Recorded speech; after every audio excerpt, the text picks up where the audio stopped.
There are things I need of you. Things you may not understand and may not wish to do. But please, do not make the same mistakes I did. My father, Howard, deserted me before I was born. I could claim the loss of my mother, and the letter I received after her funeral blinded me to what I had to do. It would be a lie. Human nature sealed my downfall. My name is Philip. If we are lucky, then by the time you receive this, I will be dead. If fate frowns, we all perish. Okay.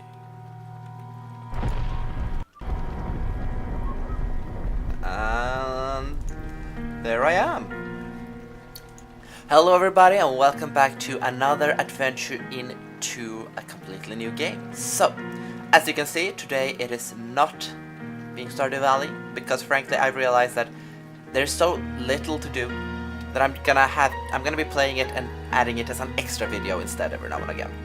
So today we're starting Penumbra Overture, and I've actually already recorded this one time. I even recorded 2 episodes before I realized, oh, something screwed up with the sound, so I am perfectly audible, but the game is not.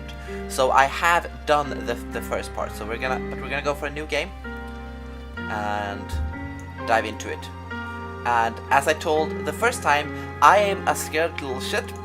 So if my story began in February, year 2000, if a lot of my commentary is oh god, no, My part in this allegory, then you know why. I'm not going to make the same mistakes my father made. Howard vanished from my mother's life before I was even in it. So when he sent me a letter a few days after Mum's funeral, it was the first I'd ever heard from him. Pity he was dead. Writing from beyond the grave must be a genetic habit in my bloodline. His letter contained a key, instructions, pleas for forgiveness. I figured the dead don't have much use for absolution, so I turned to his prophetic passing, which he inexplicably expected to come any day. Clearly averse to explanations, my father preferred to leave directions to a bank on Mayfair I'd never even heard of. In that bank was a safety deposit box in his name, and myself as executor. Of course, I went, as he knew I would. I discovered that despite the evidence, he'd been legally declared dead almost 30 years ago, and so the old book and collection of notes I found had, in the eyes of the law, been mine all this time. My father's instructions were to burn the documents, raise no further questions. But that was his error. No man's immune to the shameful trappings of curiosity, and my humanity got the better of me. The university I taught at was world renowned for 2 things: physics and linguistics. I represented the first, and the man who stood for the second was stumped by my recent acquisition. The book was indecipherable. The notes, however, showed a location somewhere in uninhabited northern Greenland. It took me almost a year to book the last flight I'd ever take.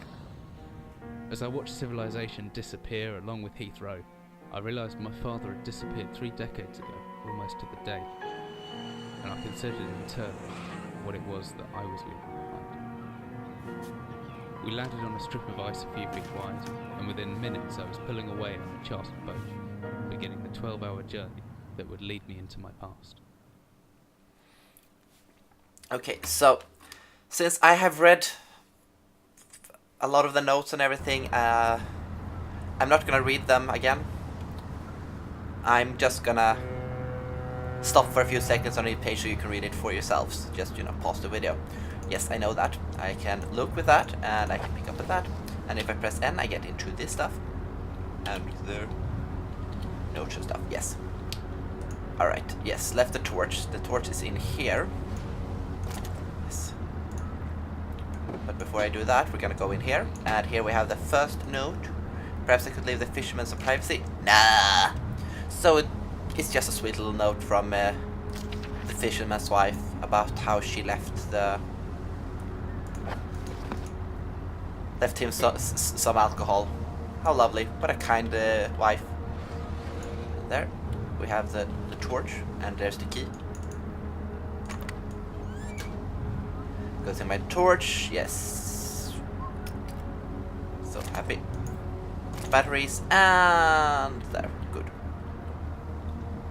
that is. Yep. Alright, so let's go in right away. As I stepped off the boat, setting out into the blizzard that had formed around me, I realized how utterly devoted I'd been to the discovery of my father's past. I had no idea what to expect. Soon enough, my concerns were justified. I don't know whether I lost my orientation or my spirit first, but I lost feeling in my extremities soon after. I knew hypothermia was setting in. I started looking for shelter. So I'm probably so cold, don't know where I am, need shelter soon. My aim will be to get everything I did in the 2 episodes into the first one, so that the next episode I make will be completely new and horrifying again. And come on, there we go. Oh, cool. Oh, come on, open, thank you, and open, and down we go.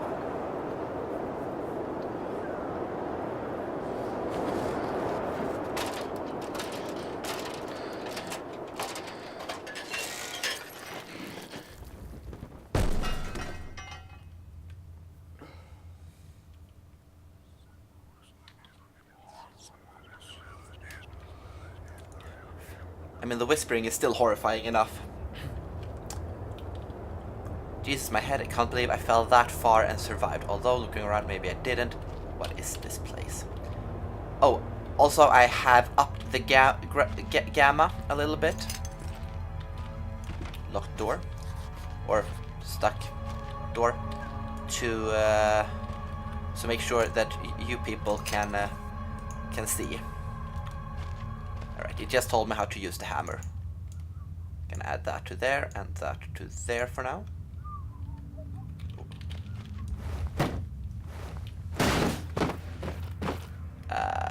Away with that. Up here, because down there is just that. Dunk. Then we can move this out of the way. Oh, I'd forgotten that already. Had to seriously solid, won't open it by hand, yada yada yada. There and there. So this game is still screwing with me despite having done this not more than a few minutes ago. Whatever I was descending into, it was 100 feet below ground, protected by 2 solid metal hatches located in a remote Arctic wilderness and buried beneath the snow. I didn't know what to expect, but it made me feel something I hadn't felt since I was a child. I'd never given it much thought before, but I realized that our entire society is a network of safety nests. Emergency services at the end of a phone line, health and safety in the workplace, friends, family, lovers. All there if something goes wrong, part of a carefully designed structure to prevent all but the most mundane of emotions. Once again, I felt like I did then when I was in school, surrounded by a closing ring of older kids, knowing anyone that might help me, friends, parents, teachers, were too scared or too far away. Yes, you jotted down a note. Alright. So, there's supposed to be something in this area, but I never saw it. Here was... yeah.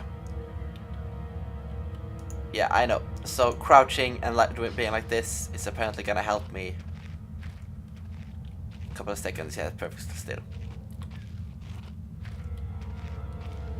Let's see. But I said I never saw anything last time. The workshop is not what I'm after. I am after the storage area. To get in here and do what I did. So there's nothing over here.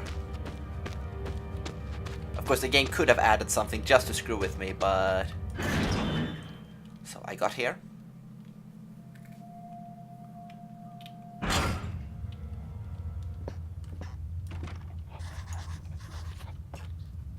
Someone's still inside. I can hear chattering.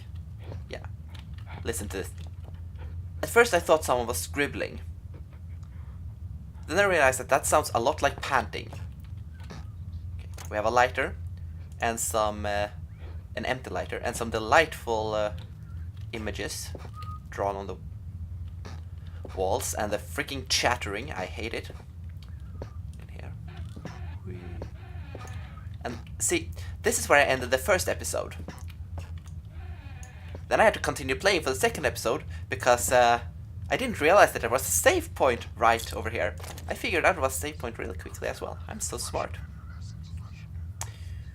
So, what the hell just happened? I don't know if that was a good idea. Well, it probably isn't in the long run, but who cares? If you die, we'll just have to find someone else to bring the story forward. So, alright, because there's a draft coming from the base. Took me a little while to figure out, but not too bad. This game is so far making me feel, made me feel extremely smart. The freaking whispering. So. And then there. It looks like a basement caved in some years ago. Something tunneled through here more recently, though. Christ, what sort of creature makes these markings? And then, was that a spider? I don't like. No, I hate spiders. Yeah, you saved. Fuck you. I'm good with most games, but when they bring in spiders, I don't like that. Putting you over there. Then down. Yeah. And over here first for a flare and a note for you to read.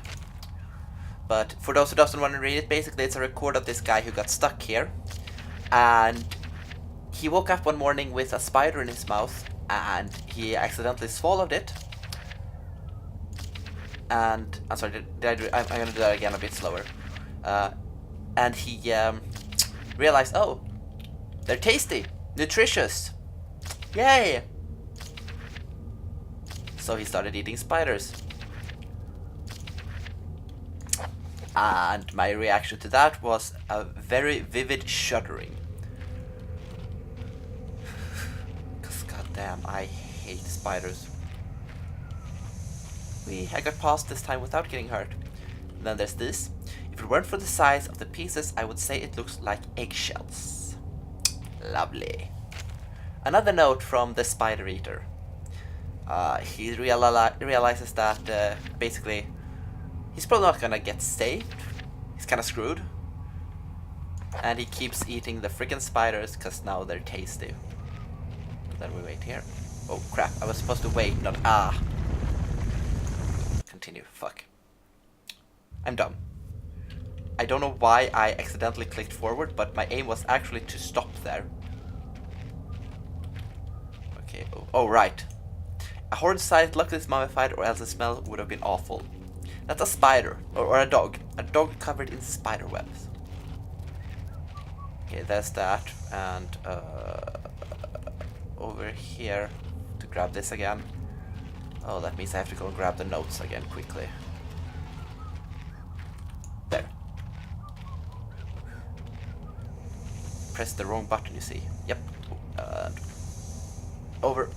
Crap. Yes, yes, yes. All of this. And I'll go back for the other one once this is. Okay. Once more. And there.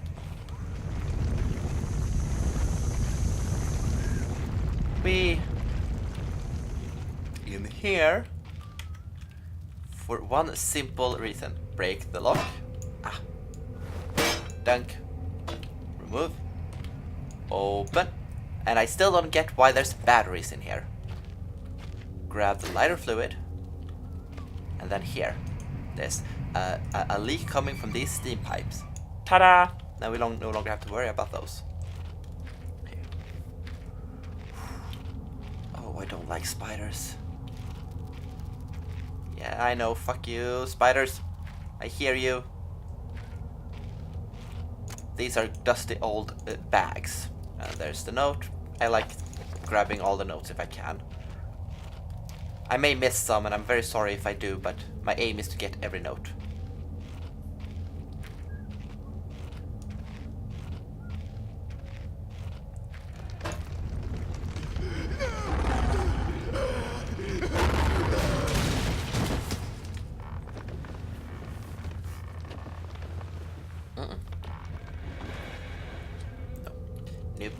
And the last time that happened, my cats decided to scare me right before.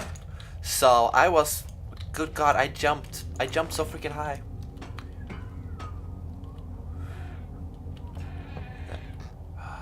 I think someone's been dragged through here. I never seen this much blood. There was the best chance to get some answer. Who else is still down here? Yeah, we get an old key, courtesy of the guy in the mines below us.